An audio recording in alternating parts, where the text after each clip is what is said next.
Hey, what's going on, everybody? Thank you all for tuning in to the show. As always, I got my crew with me, Darnell and Tyler. I'm Trey, and we're coming your way with the 98th edition of the No Killer Messengers podcast. First thing we're about to touch on for this week is some UFC. We had the big pay-per-view last week with Stipe and DC both defending their titles. So let's just get right into it, man. Ozdemir versus DC. Just what were your thoughts on that fight, Darnell? Well, I mean, it looked like DC got past his John Jones demons. So as we talked about last week, I thought the main opponent DC had was his own head, because he was in a bad way after that last loss to John Jones. Yeah, and even kind of brought up a little bit after the fight. He's still kind of stuck with him because he was talking about he still felt as if he had a lot to prove since he's took that L from Jones, even though with the whole drugs and everything. So, it was sticking with him. I still think it was sticking with him a little bit for sure. Yeah, he said he felt like he was fighting for a vacant title. Yeah, so exactly. I mean, but I think that was good. He had the right mindset of that. He still felt like he had to earn something, and he did. He came in focused and he walked through Vulcan. He almost had him beat at the end of the first, and then just did what he needed to do to finish him off in the second. So major props. It was one of the most clean, easy fights he's had. So I was seems to be bouncing back. I was a little bit worried about him in this fight, man. Vulcan kind of reminded me of just like a little bit of Rumble, a little bit just kind of heading into this fight. With Rumble, he had a question a couple of times, was he there mentally, especially with his last fight with him retiring. But I just felt as if, DC really had to look out for Vulcan's hands and everything in there. But when Vulcan came out there, man, he was out there swinging him and everything. He wasn't scared of him for sure in that first round. But DC was able to handle it and was just able to go in there and just handle business and finish it out in the second round. So DC looked confident, man. He still looks great. This is particularly for his age, man. I was listening to an interview that he did it's like right before the fight. He was talking about retiring around 40. I think that was around the age that he picked, just so he could be around his kids more and everything right there. And he's closely approaching it, for someone his age, for him to be as dominant and just as great as he is right now. I think he's about 38, 39. He's just fantastic. Just look how he's just looking in that octagon, man. He hasn't looked like he's really taken a step. Except from probably Jones losses and whatnot, and I still had to have asterisks with that, with the whole drugs and with the whole drug issue and everything like that. But the guy just looks like he's in remarkable shape, man, and he just looks like he's unbeatable right now. So, I mean, pretty much if it wasn't for John Jones, most people would probably already consider DC the best light heavyweight ever. Yeah. So it's. Yeah, man, dude just looks fantastic. Just can't wait to see what's going to be in store for him down the road, man, because he's been clearing out that division. Everybody except for Jones. So just have to see what's in store for him down the road. Up next, we have Stipe versus Francis Ngannou, man. Just what were your thoughts on this fight? This one was kind of, I feel like a game changer for Stipe. It showed you can put him up there with those great heavyweights. He came in against a guy that he knew was going to be throwing fire at him, and he took some shots. Yeah. But he fought smart, tried to stay out of range for a lot of those shots. I know he took some and ate them and, showed he has a championship chin, but he took Ngannou into deep water and cleaned him out after that. And I mean, even with the shots that he took early, he still won every round. Yeah. But that was a really impressive fight from Stipe. His wrestling was good. When he had to use his hands, it was good. He showed he was an all-around better fighter. than Francis Ngannou. I give Ngannou credit. He probably got this fight a little too early in his career. It was a little too much for him, but he was game. And, he still left Stipe looking rough after that fight. And so he moused him up and got him all swollen pretty well. But Stipe showed that he's a very good heavyweight. I mean, even though it's only 3 defenses, but now he has the record for most title defenses in the UFC for heavyweights. It's crazy, So you pretty much touched on it, man. This was a good test for him. Just was able to show just how much heart he had and just how much he was able to endure, because Francis was landing some shots on him, man. And if you can take some shots from Francis, you got a chin on you. So just really just showed just how good he is, man, and just looking forward to see him more in the octagon as well. But this is what I'd like to just touch on with Francis, man. He's a young fighter. This is a fight that could break a young guy's heart like him. So this would just be something, man, that hopefully he could just rebound from and just really just take the time and just learn from this fight. Really just got a chance to just saw just how in shape he was with this fight, and just saw how able he was also able to see how good he was with the wrestling takedowns and stuff too, because Stipe was really giving it to him when he was able to take him down and whatnot. So those are really just 2 takeaways for Francis that I think he should work on. Just get his conditioning up, and also be able to defend those wrestling takedowns, because he was doing pretty good job up there on the stand up and everything like that. But I think that those 2 right there was really what got to him, because he started to look like he was slowing down a little bit coming into the second round, in my opinion. But guy's a great fighter, man. I'm looking forward to see more from him. I just agree with you, Darnell. I think he was a little bit too young. He took this fight a little too quick. Should have had a little bit more to prove out there. Get some more work in before you fight a guy like Stipe. But just looking forward to see the guy down the road. Like I said, just hopefully this loss doesn't affect him, in a negative way. Hopefully he can just learn from it and just continue to get better, because he's a young guy. So, yeah, I mean, I think most people look at this fight for him was like, okay, now you got your first test of, what being in a championship fight is like. It was his first time having to go into the 5th round. Well, the championship round, 7 to a 4th and 5th round. He's used to just knocking people out. Yeah. And he saw what an elite heavyweight is like.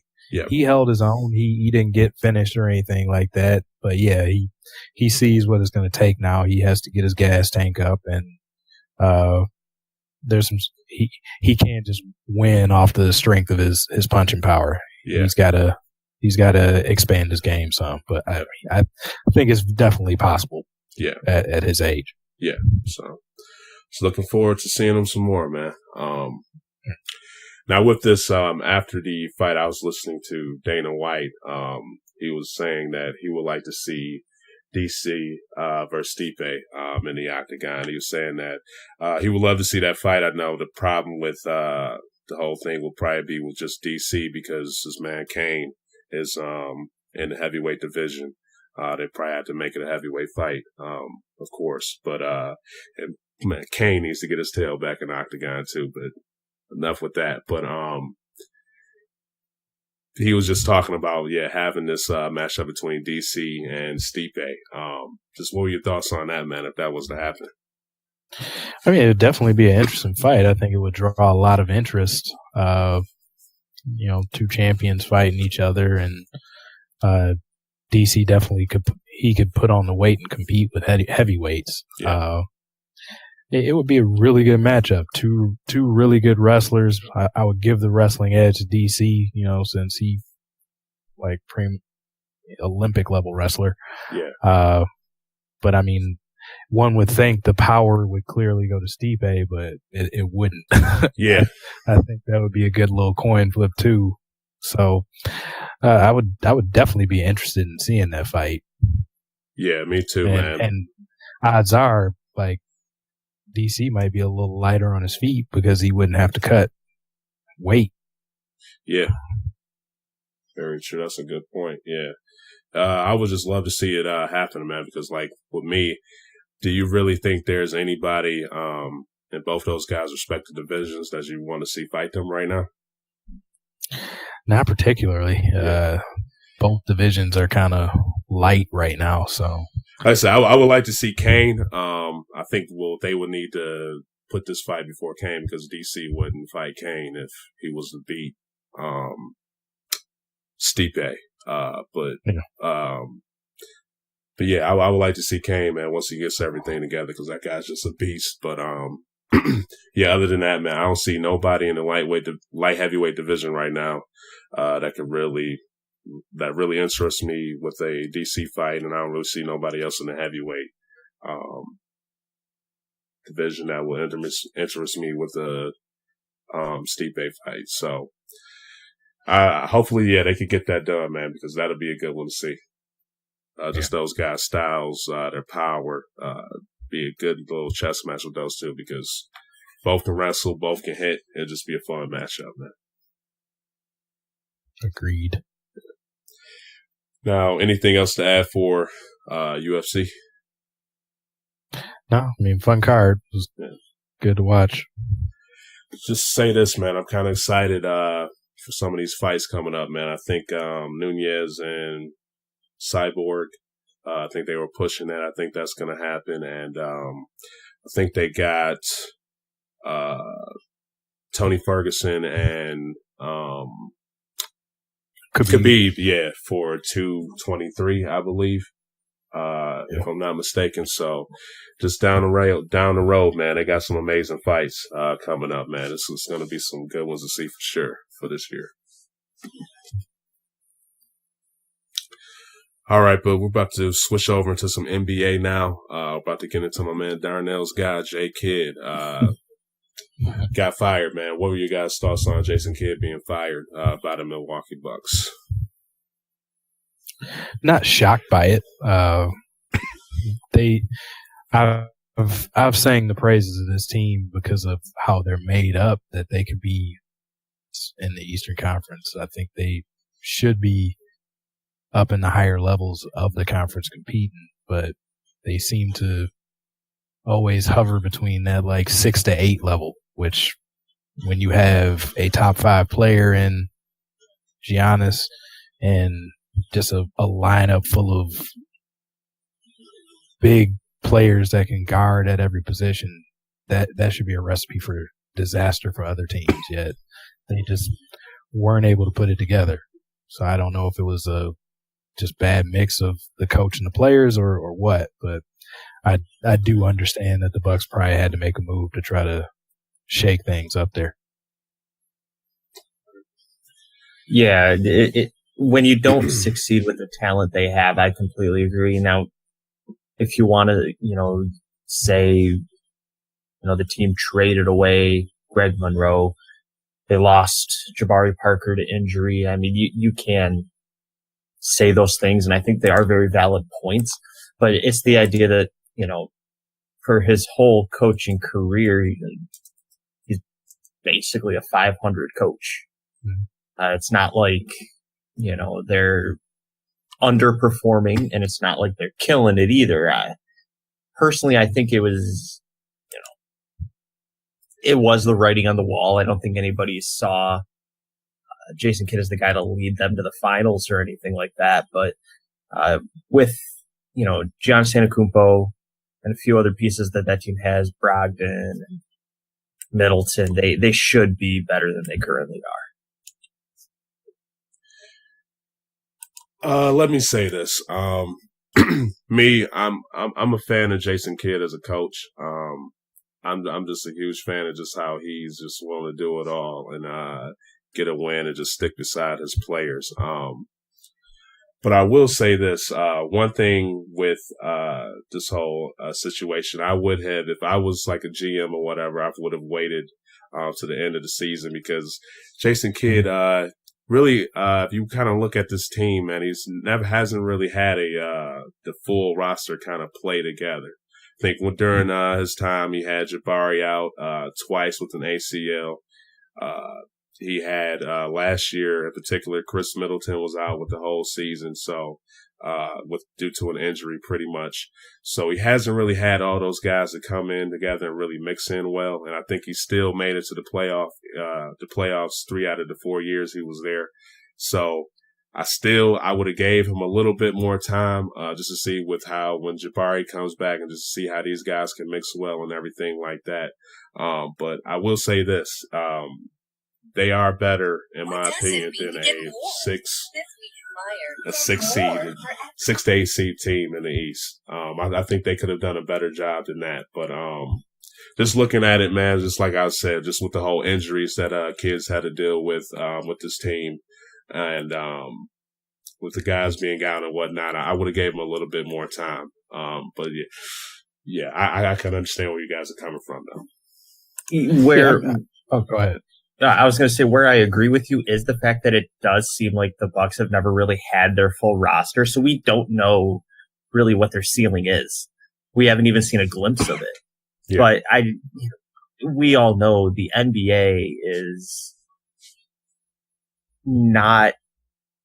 they're not as much of a win now league as, say, like the NFL is. Yeah. But the NBA is starting to approach that point where if you're not showing signs of anything, you're getting the can. True. Yeah, I mean, I was going to say, like, I agree with some of that as well. Like, he definitely had a rough go of it with all the injuries and whatnot. And I think Kid can take a lot of responsibility for the development of Giannis, and I think Giannis would even say that.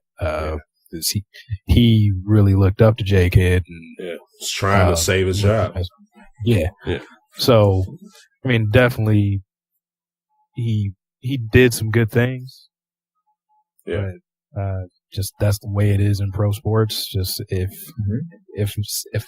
ownership knows they have a star like they have in Giannis, and the NBA is a league where basically if you have a superstar like that, you can create a top 3 type team. Yeah. And Giannis is one of those once in a lifetime type talents. So I think they just saw they needed to go after probably a marquee coach to see if they can take that team to the next level with that. But you know, them's the breaks. I don't think Kid's a terrible coach or anything like that. He's made it to. He's created playoff type teams everywhere he's coached. So, yeah. I don't think he'll never find a job again. It's just this one came and went. Yeah. Now, is there like anybody, any coach in particular that you guys could see Milwaukee going after for them to pick up, or? I'm not sure who they go after for that. I mean, probably usual type suspects. Like they'll probably send some feelers out to Van Gundy and Mark Jackson or something like that. I actually think Mark Jackson would probably be a better fit just because of how good defensively that team could be. Yeah, and that's one of his a type of thing he preaches, and he could still, because he was a similar type of player to when Jason Kidd played. That might still be good for helping out Giannis with some of the things that he looked to Jason to help him with. Yeah. Mm-hmm. Yeah, I mean, I think those are the 2 names that'll be at the top of any coaching search. I wouldn't be shocked if we don't see them land anybody solid until the offseason. Wouldn't be shocked if they maybe go with an interim tag and just kind of leave it for a little bit for the rest of the season, but if it's not those 2 guys, it's going to be some sort of a shocking development. Someone lower profile probably, but I mean we'll have to wait and see. It's going to be tough. I just wonder with Mark Jackson if he just feels too hurt by the Golden State situation. I'm sure every day he cringes at how good that team is. I mean, he built that team. Yeah. And granted, the Kevin Durant thing was after him, but I mean, he still kind of built the core of that team and kind of got kicked to the curb. So I wonder if that's just a little too much hurt for him to get back in the coaching game just yet. Yeah. I don't know. All right, now we're about to switch things over to my man, the silent assassin, Kawhi Leonard. We was talking about him last week with his whole injury and everything, and him having problems with the Spurs. But supposedly, I think it was Jalen Rose that came out and reported this. But he's having he doesn't want to really be in San Antonio right now, just with the whole issues that's going on between him and the Spurs. What do you guys thought about this whole report coming out that Kawhi doesn't want to be there? Well, I mean, it's kind of crazy. Yeah. Like he's usually in everybody's top 3 to 5 players in the NBA, and he's basically a perfect fit for the Spurs. Like seems to be like the embodiment of what Tim Duncan was, just in a small forward instead of a power forward center type player. But I guess also reports were the Spurs were open to trading him at the beginning of the season, and things fell through. And I think Kawhi got word of that kind of hurt him, and that scar hasn't healed, and I'm not sure if it will heal. And so maybe I don't think his days are long in San Antonio if that's the case. You think? Yeah. Go ahead, Ty.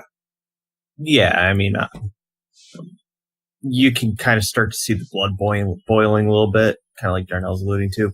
But I also kind of wonder if we see, Chris Paul go to join James Harden, and Kevin Durant going to Golden State, and Kawhi's like, I'm missing out on some prime years here.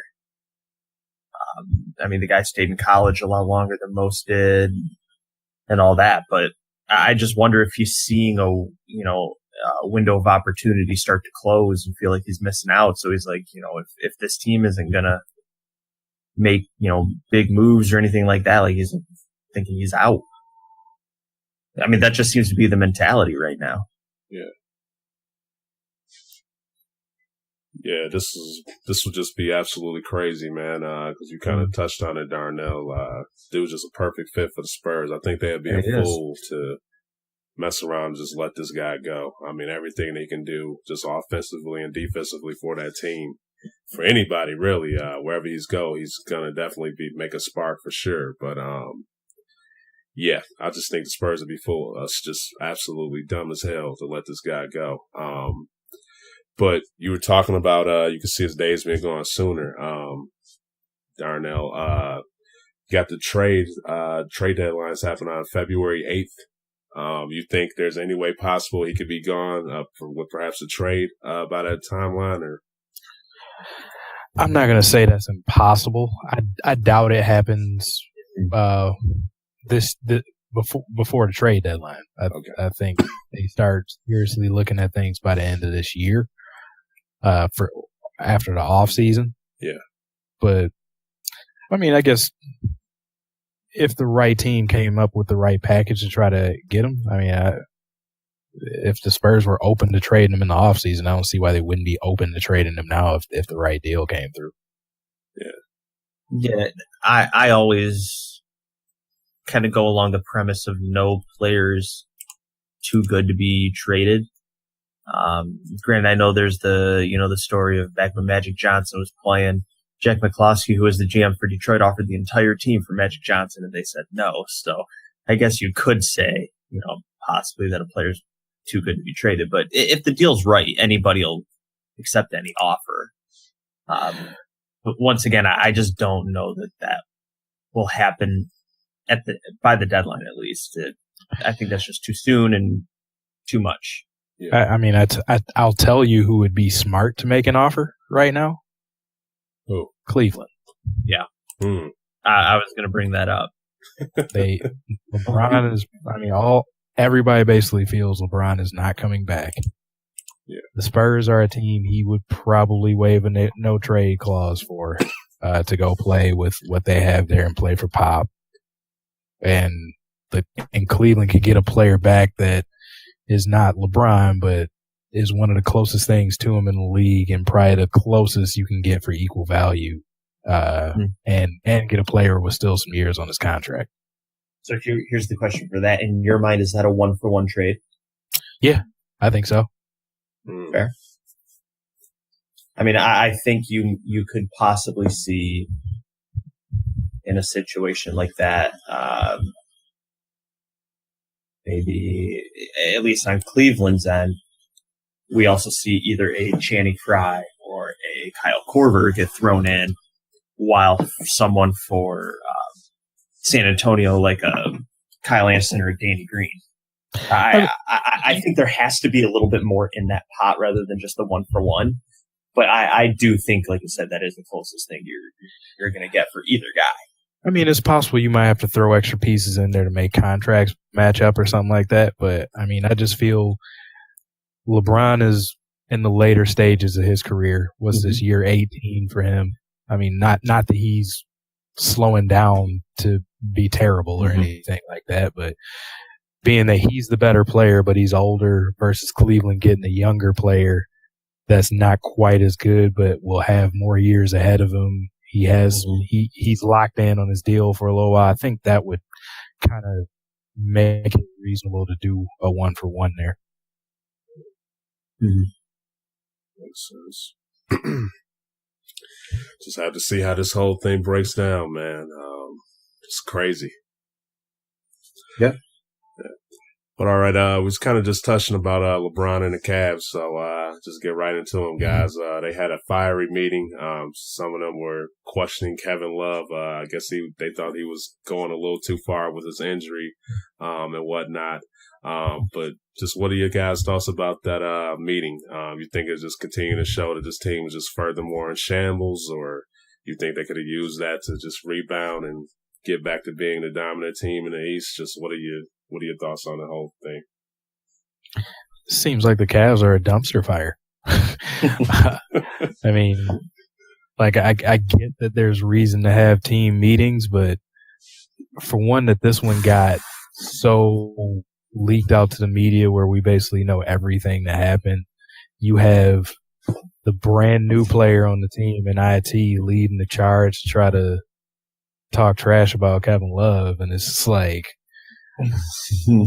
dude, you've been here a hot minute. You going after one of the guys on the team that, you know, he had been playing his best ball all year this year up until IT came back. And I mean, I think it's pretty clear right now that trade did not work out well for Cleveland. You know, on paper, it seemed like they were getting a similar player, but the chemistry has been screwed with that team. And I know there's other pieces. They're an old team and they're terrible at defense, but Isaiah Thomas getting healthy, that didn't help him defensively. The knock on him has always been he can't guard anybody and doesn't really care to anyway. So this is more and more looking like a team that's not going to make the finals. Yeah. Kind of like you said, you know, the fact that this whole meeting kind of got leaked and, like I said, IT kind of leading it all. A lot of it just seems like, you know, Cleveland's like, we're playing terrible basketball right now. Terrible. There are good teams that go through terrible moments. Call a meeting, and that's what we're going to do. It's like, I feel like they're doing it because it's just what you do. I don't know that anything's getting resolved. I mean, we haven't seen anything that shows otherwise from this team in a while. They started the season slow. They kind of found a stride, but they haven't found it since. I just kind of wonder, you know, we were kind of alluding to it a little bit with the possible trade for Kawhi Leonard between the two teams. Like, I think this team needs to start moving on from a lot of these players and just trying to, you know, put a franchise back together. I think you can keep IT. I think that's fine. If you want to keep LeBron, that's great. But a lot of these other guys, I think it's time for a lot of them to move. I find it, I don't want to say funny, but kind of ironic that, you know, the team a couple years ago kind of gets a big time downturn and Blatt's the first to go. And we see another big time downturn, and Ty Lue's not in the question. Now, granted, he's LeBron's guy. LeBron basically said, we want Ty Lue or we're gone. And that's what you get. So I wonder if Ty Lue's name will get brought up a little bit, or are we just going to see this be a situation where it's going to be all among the players? The finger keeps getting pointed to LeBron, and we just wait and see what happens if this team, well, I'll say when this team makes the playoffs. They're not going to miss the playoffs. Yeah. Now, just right now, where do you think the Cavs just rank in the East right now? I think both of you, it's safe to say that we all got the Celtics being better than them. You guys, what about the Raptors? You guys think the Raptors are better than the Cavs? I'm going to say no. Okay, no. Yeah, I mean, for the simple fact of having LeBron on the team, he makes up for a lot. Okay. It's going to take. I mean, I think they're still a conference finals type team. So, the only team that I'd pick over them right now still is just Boston. Okay. I guess they'd have to show me they can get worse before I drop lower than that. Okay. Even though I will say I think this is the closest I would ever put the Raptors to the Cavaliers. DeRozan's having a killer year. Kyle Lowry's solid. Serge Ibaka playing well. I mean, I think this is the closest I'd ever put Toronto to Cleveland, but if you had to have a 7-game series, my money would still be with the Cavs. All right. Now we're about to get ready to touch into the All-Stars. We'll start with the East first. Guys, what are your thoughts about the Eastern Conference All-Stars? I think I got them right here. For the starters, we have Kyrie Irving, DeMar DeRozan, LeBron James. He's the captain. We have Antetokounmpo as a starter and Joel Embiid. And for their reserves, we have Kyle Lowry, Bradley Beal, John Wall, Victor Oladipo, Kevin Love, Porzingis, and Al Horford. Just thought about these guys. I mean,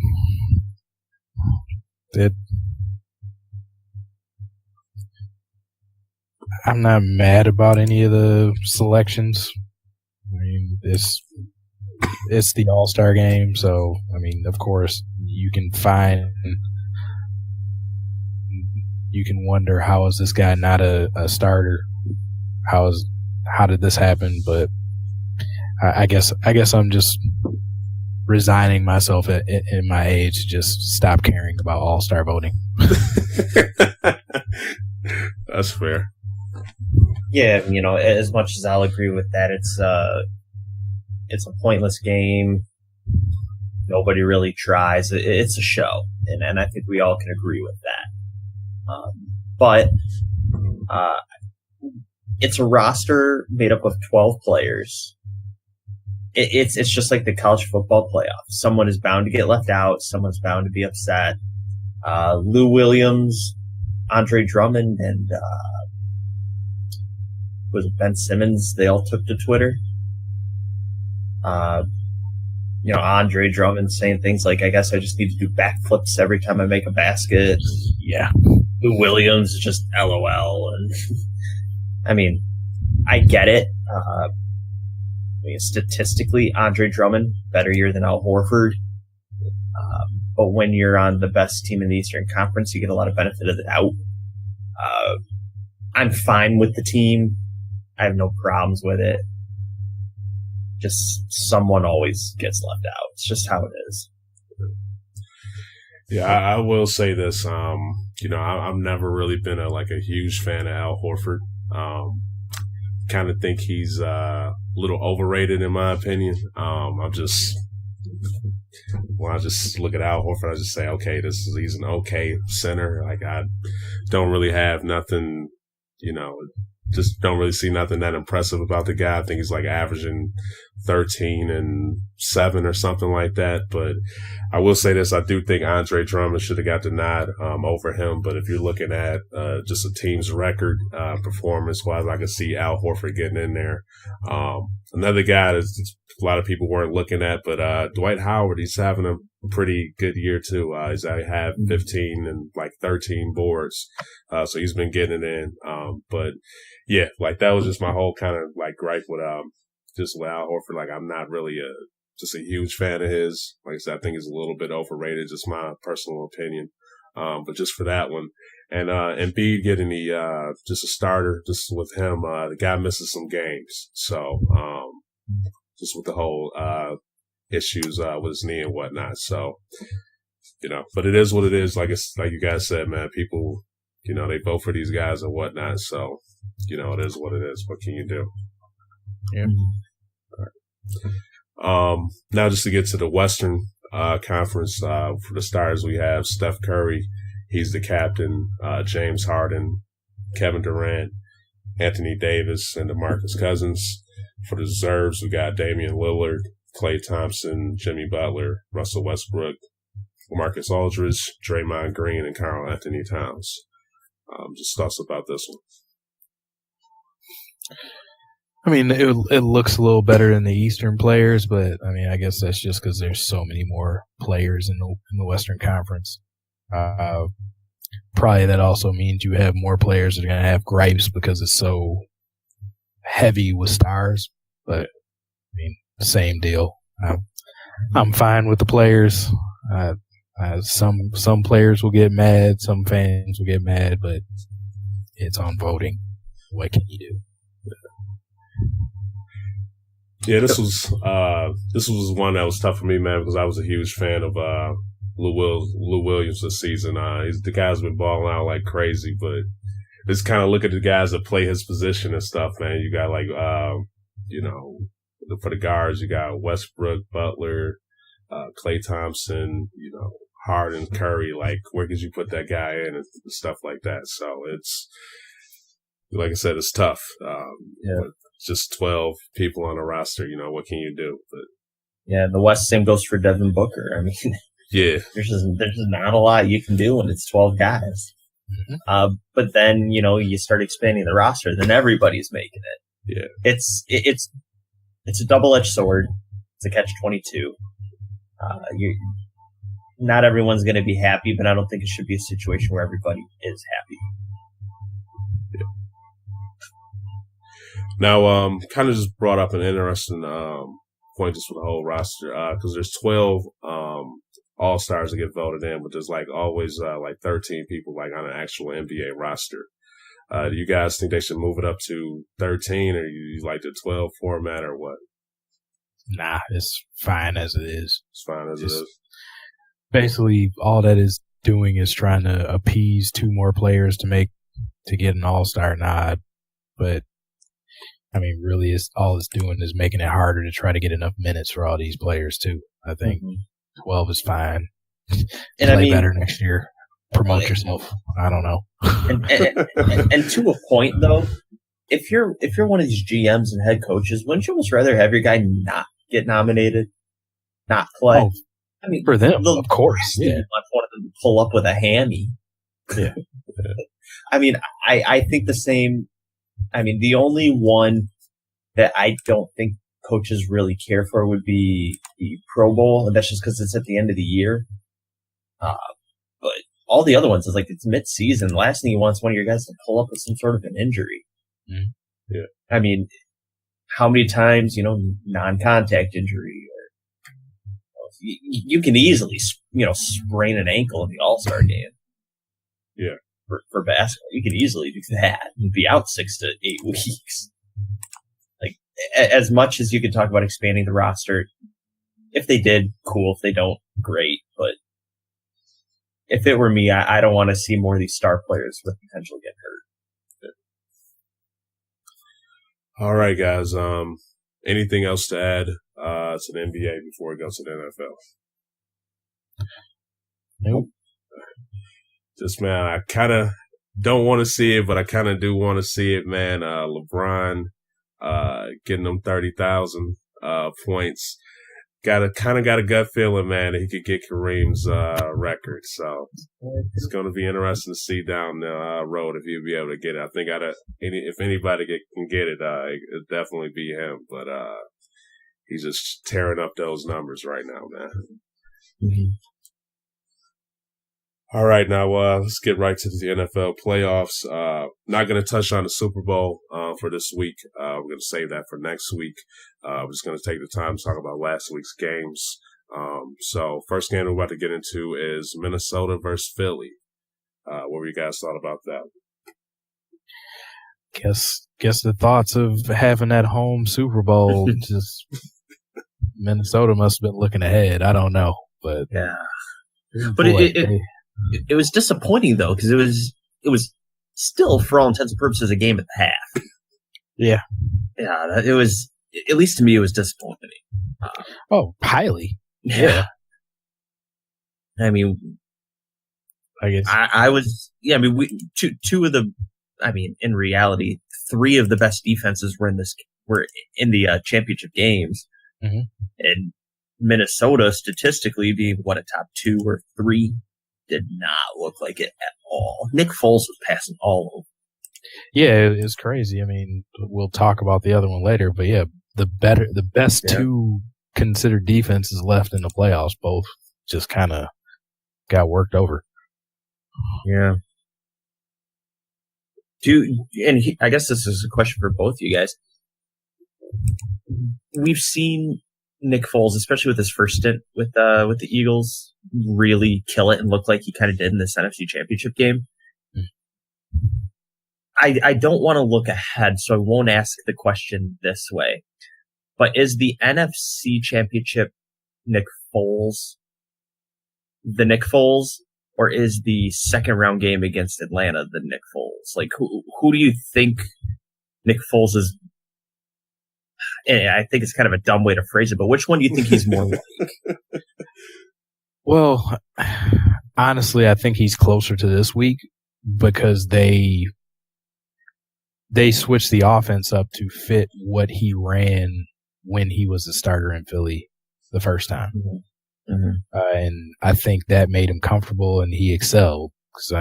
Foles he's a reasonably athletic quarterback, so they did some stuff to get him moving out and making easier passes for him, and they schemed the game to get receivers open for him. It's not like he was just dissecting them. I think a lot of it was scheme and play calling, but when he's in an offense that he's familiar with and can run it, like he's not running the same plays that Carson Wentz was running because he's not that same type of quarterback. So I guess I give kudos to the coaching staff for knowing what they have and fitting the play style to him, and he excelled because of that.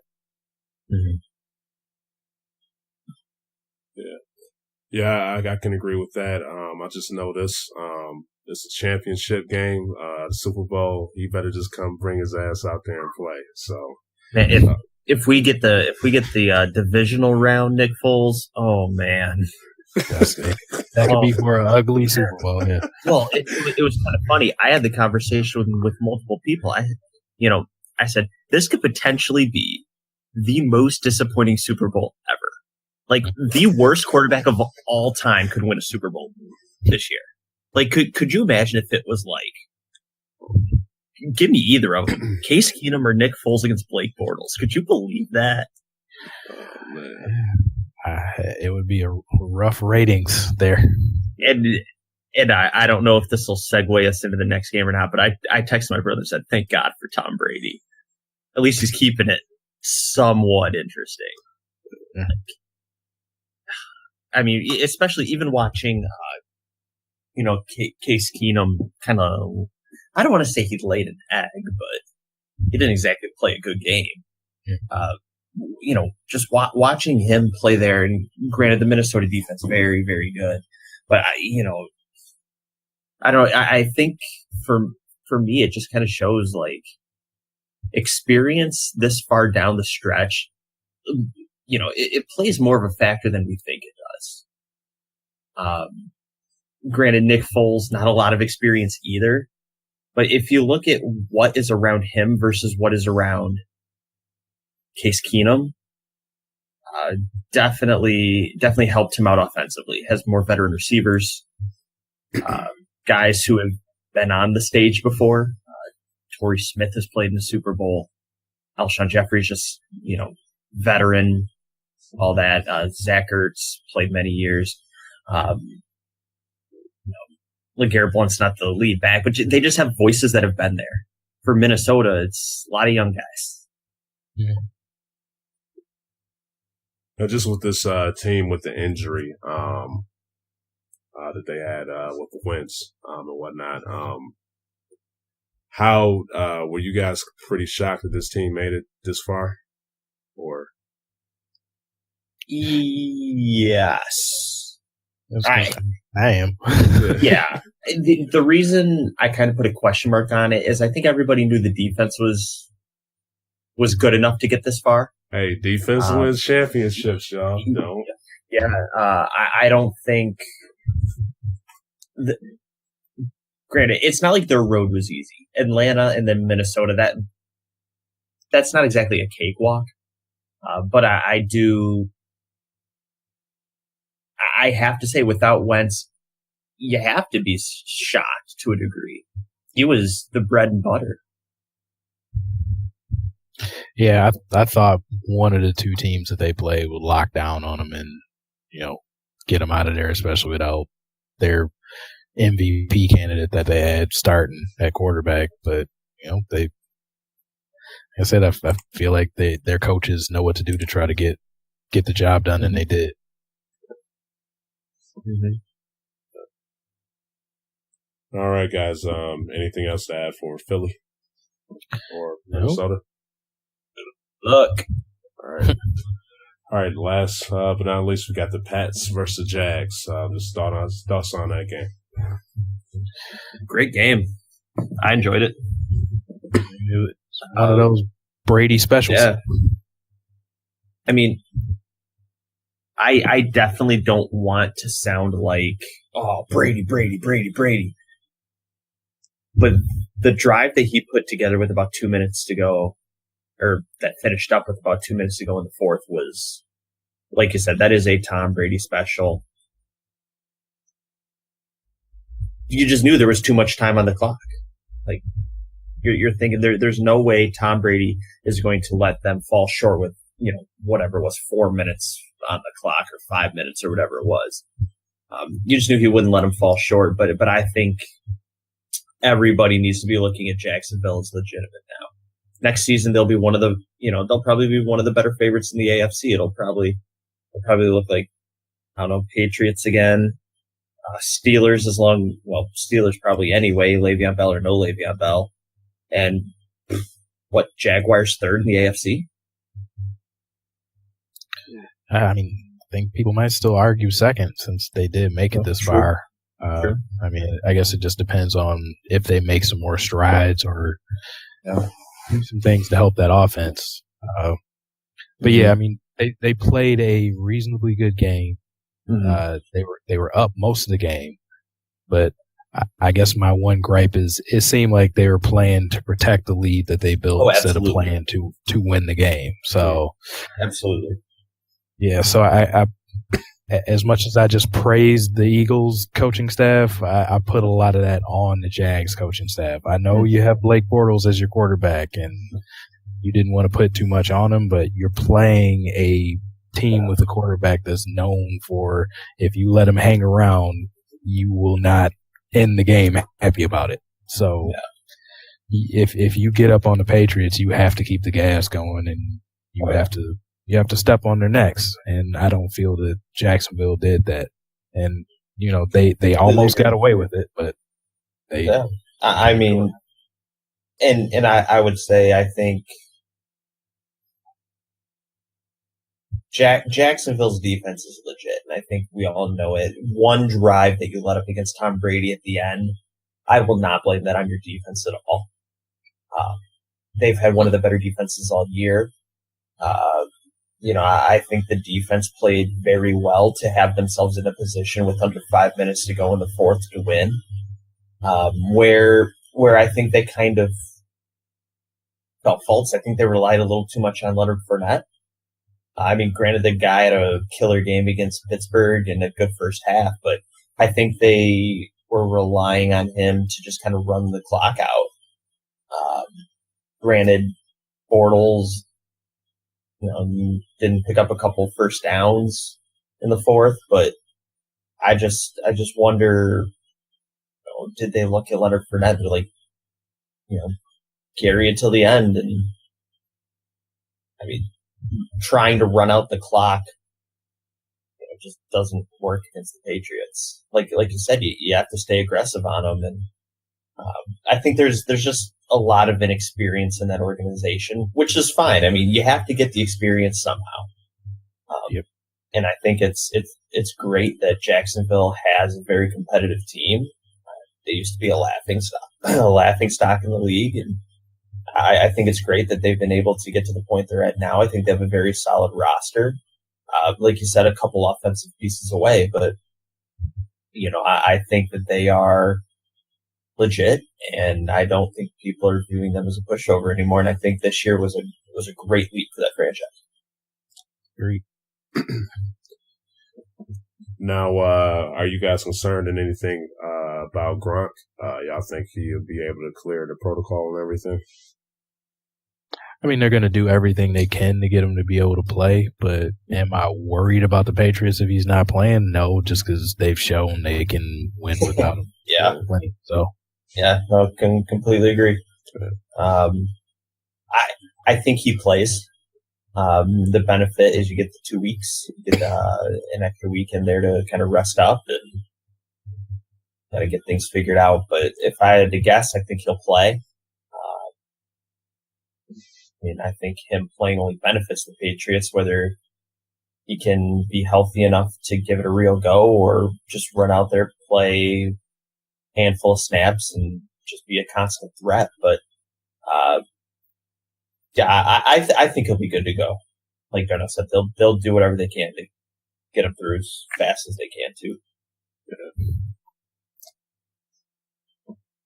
All right, guys. Anything else to add for the NFL or any other sport before we close this out? Because I said it to Philadelphia, I have to say it to New England. Good luck. All right. You got anything else to add to that, Darnell? No. Just get us to that last game of the year so Brady can win another Super Bowl and everybody can love him. All right. I will be wearing my Brady jersey. Okay. I will not be wearing any Brady clothing at all. You still got some you still got your Pats jerseys though, man? I still have my Ty Law one. Okay. All right.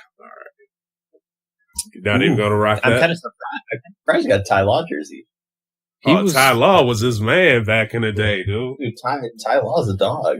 Yeah. Ty Law was a beast, man. Once they get to the pros, I can show respect for just talent. Oh yeah, that's right. Yeah, because he's a Michigan guy. Okay. Yeah. Oh, I guess real quick, if I could just throw one more random thing in there. I'm a little disappointed because I know the Super Bowl will not be the same as when the Eagles had McNabb and T.O. and all them. That was a hype Super Bowl. Yeah.